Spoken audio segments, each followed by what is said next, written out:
for the storms that are coming. Aaron, if you could spell your first name and your last name. I will do that. So it's Aaron, A-A-R-O-N, Aaron, and Johnson, J-O-H-N-S-O-N.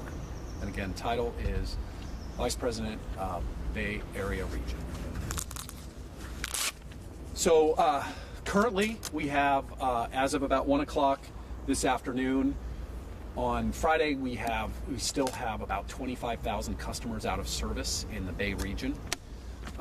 For the entire PG&E territory, since the New Year's Eve storm started and the series of storms started coming in, we've had almost 1.56 million customers experience an outage, and we have restored 1.51 million of those. So there's still 50,000 customers out on the whole system since this event began, this series of events began. This has really been unprecedented weather, right? We've seen historical levels of rain. We've seen hurricane force winds. I think the highest winds recorded in the Bay were over 100 miles an hour on some mountain peaks. This is making, obviously, the business of keeping poles and wires in the air to provide customers in lights a challenge. And what's particularly challenging for us in these kind of weather conditions is obviously the access where equipment is damaged. It's the access to some of the saturated roads, hillsides that we need to get on to repair equipment, and flooding in lower lying areas and the more urban areas in the Bay where we have a lot of vaults that are full of water and they've got to get pumped out before we can make repairs. So let me talk about our restoration effort. So we are largely complete in the Bay with all of our assessment work. So that's where our crews go out and look at all of the equipment that's been damaged and get their eyes on it and make sure we know what we need to do to fix it. That work was largely completed yesterday. Today's crews have really been moving out and doing additional restoration work. And so they're doing the repairs like the ones you see behind me today. Obviously, as we're doing our restoration work or our assessment work, we're able to narrow in on the grid and isolate where outages are. So the outage you're looking at behind me started as 2,000 customers. We were able to do some switching on the electrical grid and get that down to 194 customers. So now those customers have been out of power almost 36 hours. They should be back in lights tonight when this job is complete. So just to give you a sense of what we're throwing at this, we have 3,000 field-based employees working throughout the PG&E territory. They are working around the clock. Generally, those folks have been working 16-hour days with 8 hours of rest since New Year's Eve. Our teams are getting a little bit tired out there, but they keep showing up and they are ready to fix whatever we find and get our customers back in service. We put mutual aid requests in to our sister utilities. We have crews coming in from 8 other states and 1 province, 7 states and 1 province that are bringing in crews that are coming in to help us with this really unprecedented weather that we're seeing here in California, especially in Northern California. What's most important for customers to understand is that by 3 o'clock today, we expect to be able to provide an estimate to every customer about when their power will be back on. We know a number of customers have been out of power almost close to 48 hours, and that's a really challenging amount of time. And so we will be, as we do this work, we will be setting those expectations for customers on when we'll be able to complete this really massive amount of work that we're undertaking right now, so that everybody has a sense of when their power is going to be back on.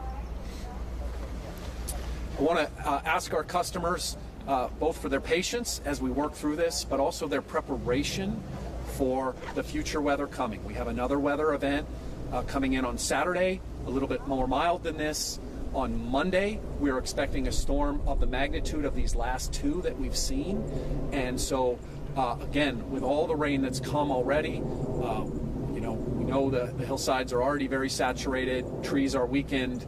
We're going to see strong wind again, heavy rain, and we can expect to see additional damage really on the electrical system in that time period. So again, reminding customers, please keep your devices charged.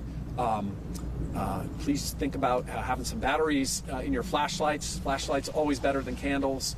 Securing tarps furniture, outdoor furniture, anything that might blow away in big windstorms that could, or anything on your property that might come in contact with an electrical line. Please, if you haven't already, if you haven't experienced an outage, check your generator, make sure there's good ventilation. Look at pge.com for any updates on generator safety. There's some great tips on there. And then finally, if you come across any downed lines, you see any electrical lines or something you're not sure if it's electrical or cable, please assume it's energized, assume it's dangerous, and step away from that. Call 911, then call PG&E, and the fire department, the police, they'll come out, they'll secure the area, and our crews will come in and make it safe for the public. So again, really an unprecedented storm, unprecedented weather. We're in the midst of it. It's not ending anytime soon. There's several more waves coming. We're full hands on deck at this company to get power restored to customers as they experience outages. And I think please give us your grace, your patience as we work through it, and know we're doing everything we can to get the lights back on as quickly as possible. And with that, happy to take any questions.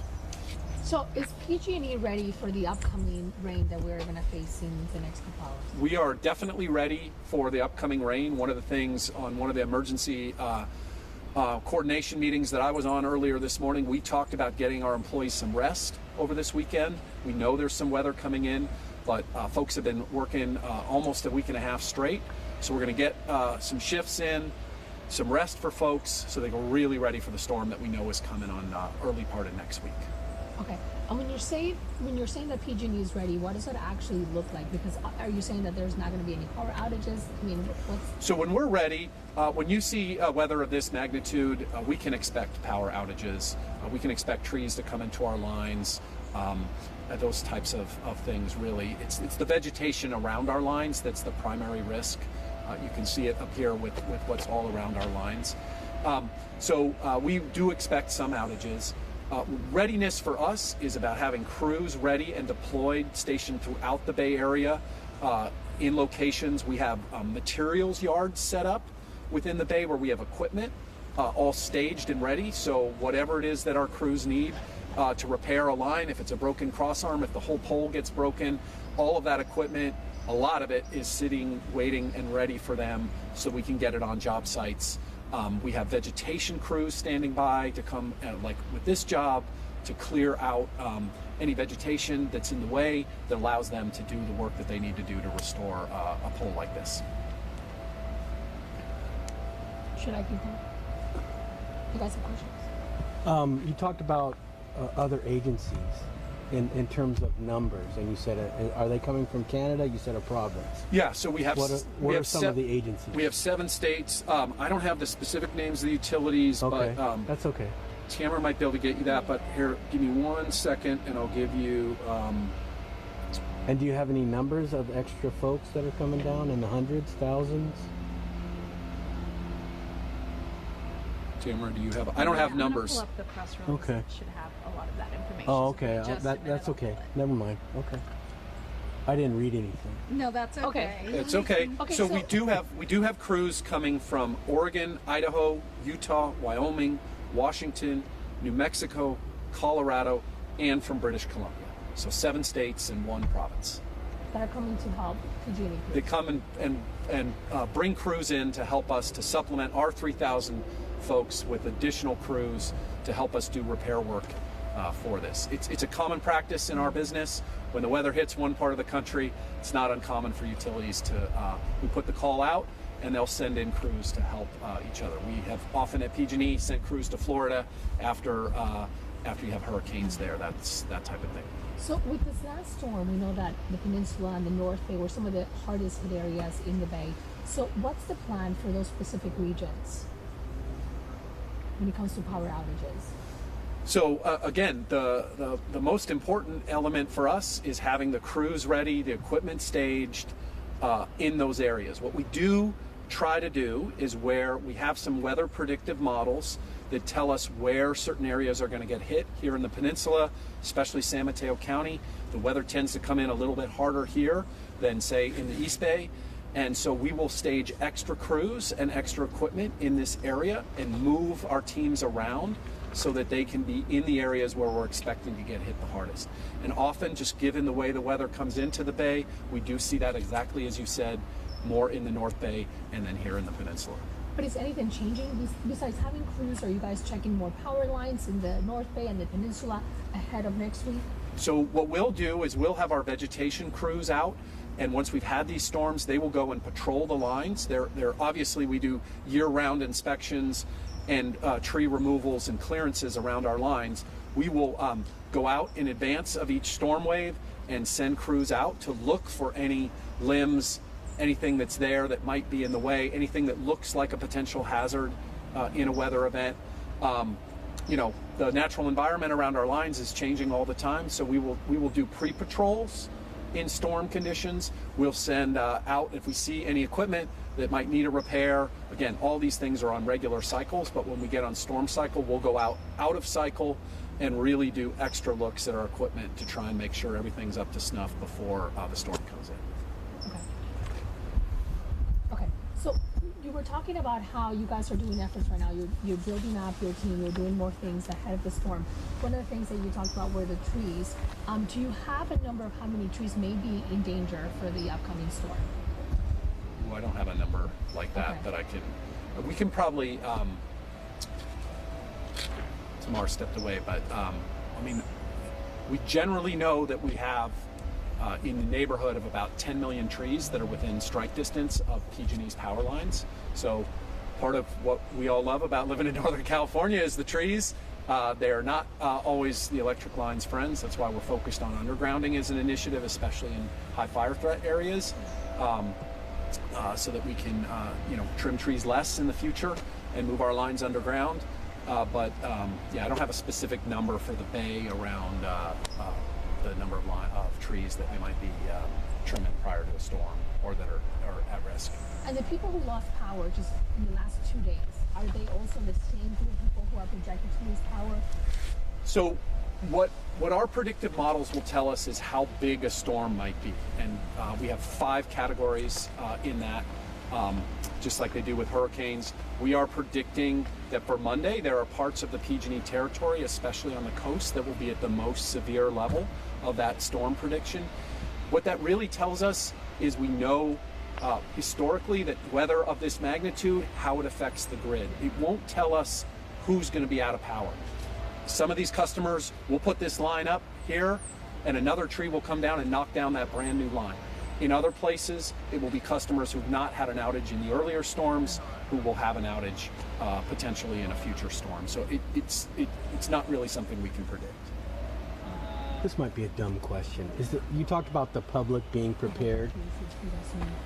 If you're in an area like this, is there anything that the public can do? Like, I know, like maybe look at a tree or see a rotten tree and call somebody and say, hey, look, this might go down. I know, you don't know what's going to fall, but we have a great app called the Reported app for the public. If you see something that doesn't look right in your neighborhood, you can download that app, available on any app store, and you can submit a picture of what you see, and we will respond to that. And that gives the public, if you see something in your neighborhood that you don't think looks quite right, we'll investigate every one of those and get back to you.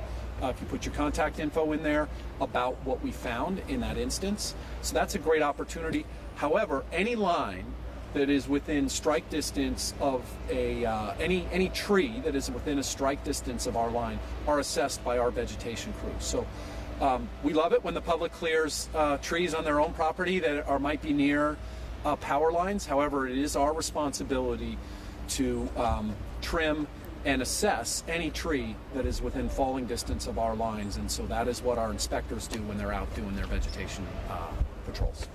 Is PG&E also working on diminishing the amount of hours that people lose power for? I mean, there's people that you mentioned haven't had power for almost 2 days now. Yep, so a storm of this magnitude is really challenging to the public, and again, we ask for people's patience as we work through this. We know as we harden these assets, as we harden these assets by building bigger, stronger poles in the future, and we build more lines underground, that will diminish the number of customer outages over time.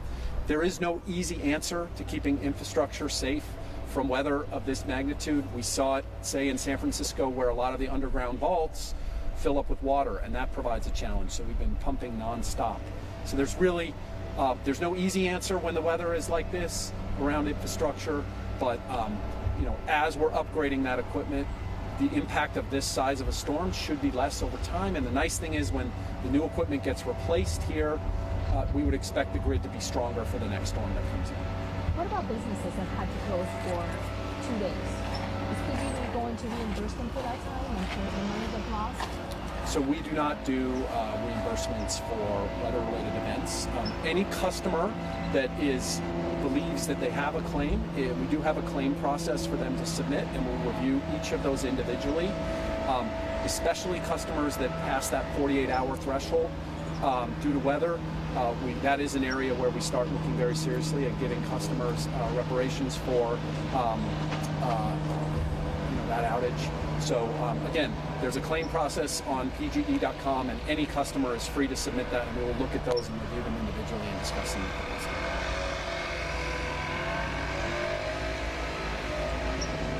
Good. I got one question off camera. When you put in a new pole, do you go deeper? Yeah, it's a 9-foot hole.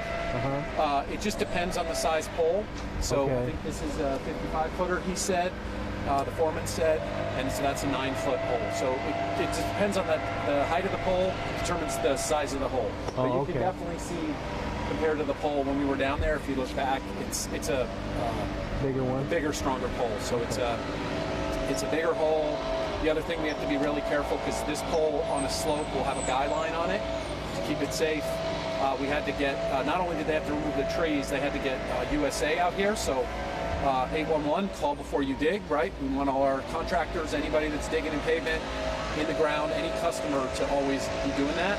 And so they got them out last night in the middle of the night to do that for us. So that was great. So we know there's nothing unsafe. And you put the same wires up?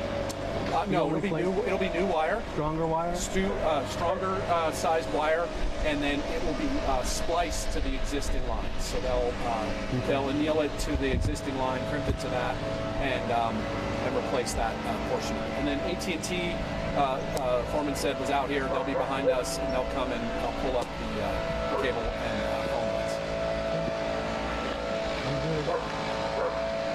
Thank you. Okay, this is just off camera, but you mentioned 1.5 million people lost power in a series of storms. Are you saying from last weekend? Since the New Year's Eve storm started. Thank you for